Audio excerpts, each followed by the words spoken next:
Welcome to the Head First Performance video course tour of the Max Performance Triathlon Series Race Number 1, held in Shelbyville, Kentucky at the Clear Creek Park Family Activity Center.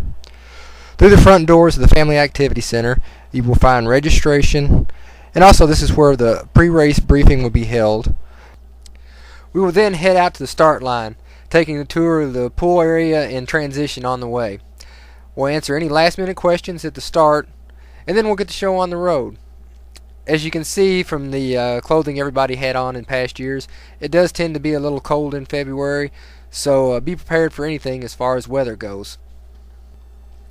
The run is a rolling course.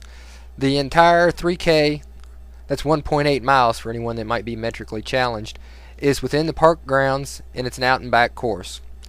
All turns will be marked with yellow arrows on the road, and then also plastic arrows posted on the side of the road. Your first turn will take you onto the gravel service road of the park. It offers some great views of the golf course and driving range. Just keep in mind, if it does snow before the race, gravel service road means it's probably the last thing they'll get any kind of attention. So there could be some remaining snow on this section. After just a few hundred yards on the gravel, you'll find yourself back on the asphalt, preparing for a left-hand turn, which will put you on the back road of the park. You'll follow this road all the way to the turnaround. It's a slight downhill all the way to that point. The run turnaround is at the very end of the park road, where it intersects with Burks Branch Road, which is the road the entire bike course is on. Be careful not to go out in the road when you're making the turn. Once you get around, it's a straight shot back the same way you came. At this point, you can give yourself a pat on the back. You're almost done with the run and 1/3 of the insanity. You won't go all the way back to the start line, but rather you'll take a right turn into the Family Activity Center parking lot. Simply follow the yellow arrows that'll lead you in front of the building and onto the sidewalk into the transition area. You'll be entering the transition area from the back. Head straight for your bike in your well laid out transition area. Remember to make sure you've got enough clothing on. It's going to be a little colder out on the bike than it was on the run. No matter what you end up wearing, you won't be allowed to leave the transition area without a helmet on and fastened. Once you've got your helmet on and everything else ready, take your bike off the rack and head out of transition. You must push your bike out of the transition area. You can either carry it up the stairs or push it on the grass just to the left of the stairs. Once you're on the asphalt, you can mount your bike. At that point, you'll head off to the right, following the outline of the parking lot. Be careful of the speed bumps as you're heading towards the front of the park.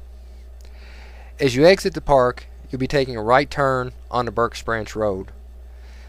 This road will lead you all the way to the turnaround and then back. As you can tell, the roads have been paved recently, are in pretty good shape, with one exception.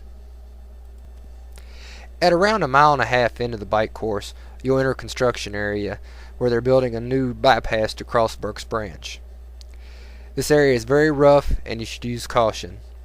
It's only a few hundred yards long, but you'll be entering it on a downhill, so you'll have some speed built up. Just be careful and you shouldn't have any problems. The bike course turnaround is right at the 3-mile point.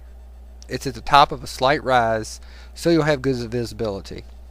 The turn will be marked on the road, and we'll have some volunteers there to help you make the turn safely.